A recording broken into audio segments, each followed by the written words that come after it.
TV9 Bharatvarsh पर आप देखने जा रहे हैं दीपेंद्र हुड्डा का एक्सक्लूसिव इंटरव्यू।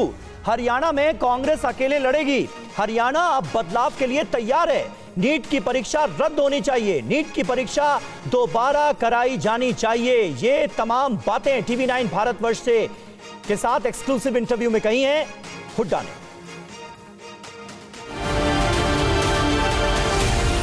TV9 नेटवर्क में आपका स्वागत है। इस वक्त हमारे साथ बात करने के लिए रोहतक से वरिष्ठ सांसद दीपेंद्र हुड्डा मौजूद हैं। इस बार उनकी 5वीं ओथ होने वाली है।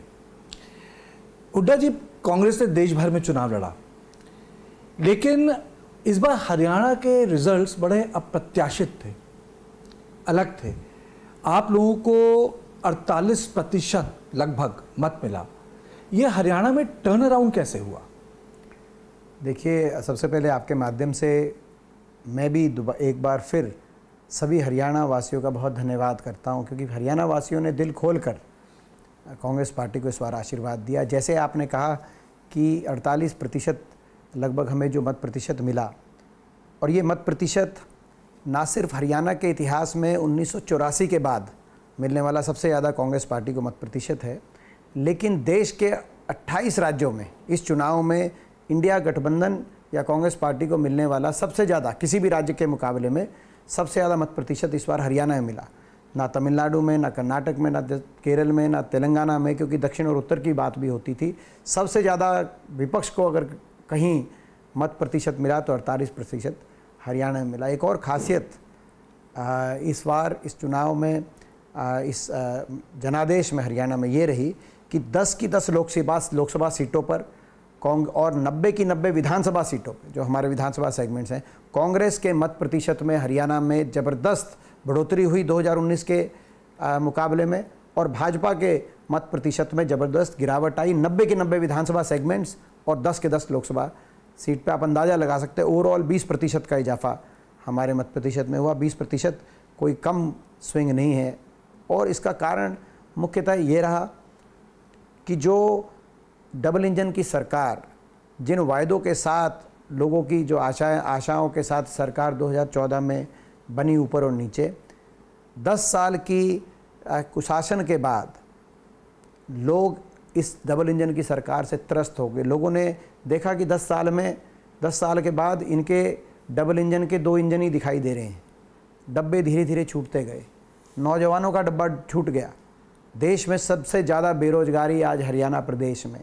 विकास का डब्बा छूट गया, विकास की पटरी से उतर गया हरियाणा। किसान का डब्बा छूट गया। किसान पे इतना बड़ा अत्याचार हुआ इस सरकार में। आपने देखा कि किसान आंदोलन में 750 किसानों की जानें तक भी चली गई। सरकार ने उनके साथ न्याय नहीं किया। हमारी बेटियों का डब्बा, हमारे खिलाड़ियों का डब्बा, महिलाओं का डब्बा तब छूटा जब आपने देखा बेटियों पे इतना अत्याचार हुआ, और जब उन्होंने अपने न्याय मांगा अपने लिए, तो सरकार ने उनके साथ भी एक बहुत बड़ा अन्याय। आप रेसलर्स की बात कर रहे हो? मैं रेसलर्स की बात भी कर रहा हूं। और हरियाणा के अंदर भी एक हमारे संदीप सिंह मंत्री आरोपी मंत्री हैं। उनके खुद के महकमे में एक जूनियर कोच ने उन पर आरोप लगाया, लेकिन आज तक वो कैबिनेट में बने हुए। ये अहंकार सरकार का। तो काम हुआ नहीं हरियाणा में। तैयारी कैसी है हरियाणा की? हरियाणा में पूरी तैयारी है। पिछले 10 वर्ष से हम सड़क पे हैं। आप पिछले 10 वर्ष में अगर आप देखेंगे किस प्रकार से विपक्ष ने भूमिका निभाई है, हम 10 वर्ष में हमने लगातार सड़क पर रह के हर वर्ग की आवाज़ उठाने का काम किया। जेजेपी एक फोर्स बन के उभरी थी। ऐसा लग रहा था कांग्रेस मार्जिनलाइज हो गई है। तो आपको लगता नहीं कि जेजेपी अभी भी जिसे कह सकते हैं रंग में भंग कर सकती है? जब जेजेपी ने अपने मतदाता से विश्वासघात करके 2019 में भाजपा को समर्थन देने का काम किया था, और दोबारा से हरियाणा में भाजपा की सरकार बनाने का काम किया था, उसी समय मैंने एक बात कह दी थी, क्योंकि इनका जेजेपी का नारा था 2019 में, आपको याद होगा, कि अब की बार भाजपा जमुना पार। लोगों ने तो कर दी थी जमुना पार, भाजपा 40 पे रुक गई थी, मगर जेजेपी ने जमुना पार से भाजपा को पकड़ के जमुना में डुबकी लगा के चंडीगढ़ में इनकी सरकार दोबारा बनवाई। और तभी मैंने चुनौती दे दी थी जेजेपी को, दुष्यंत चौटाला को, कि आपकी किसी सीट से जमानत नहीं बच पाएगी।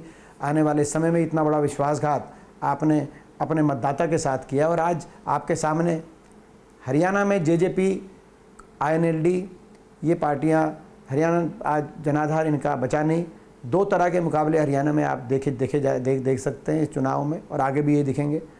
एक कांग्रेस पार्टी और भाजपा का मुकाबला, और दूसरा जेजेपी, आईएनएलडी का और नोटा का मुकाबला।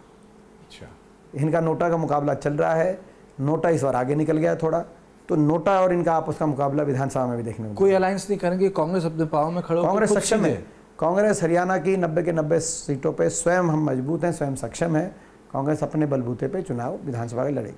दीपेंद्र जी बताइए, ये आप लोगों के लिए अग्निवीर कितना बड़ा मुद्दा है हरियाणा में? देखिए, जहाँ तक अग्निवीर की बात है, ये भी एक जो है कहाँ से इस योजना लेके आए, हम सवाल पूछते हैं प्रधानमंत्री जी से भी, देश की सरकार से भी। ना तो ये भाजपा घोषणा पत्र में था, ना ये देश की सेना मांग कर रही थी, ना ये देश का नौजवान मांग कर रहा था, ना किसी देश के कोने से कोई व्यक्ति मांग कर रहा था। तो ये योजना, अग्निवीर योजना आई कैसे, जिससे आज ये साबित हो गया। आपने देखा होगा फौज की इंटरनल रिपोर्ट आई कि इससे जो देश के सैनिक हैं उनका मनोबल भी गिर गया, और इस पर पूर्ण विचार किया जा रहा है सरकार द्वारा। कई पहलू हैं, जैसे मैंने कहा कि भाई फौज को नुकसान हुआ है, देश की सुरक्षा पर प्रभाव पड़ा है, लेकिन एक बहुत बड़ा नुकसान इसका जो है हरियाणा के नौजवानों को भी हुआ है। हरियाणा जैसे प्रदेश जहाँ से होगा आप लोगों के चुनाव में हरियाणा में निश्चित तौर से बड़ा मुद्दा रहेगा। ट्रेडिशनली यहाँ से बहुत भर्ती होती है हरियाणा में, हर साल औसतन 5,500 की पक्की भर्ती होती थी हरियाणा में देश की फौज में, वो घटकर 900 रह गई अग्निवीर योजना के बाद। वो 900 भी अग्निवीर, जिनमें से 225 अग्निवीर पक्के किए जाएंगे। कहाँ 5,500 पक्के फौजी हरियाणा से हर साल लिए जाते थे, और कहाँ 225 पक्के फौजी हरियाणा से लिए जा रहे हैं अग्निवीर के बाद। आप सोच सकते हैं कितना प्रभाव पड़ा होगा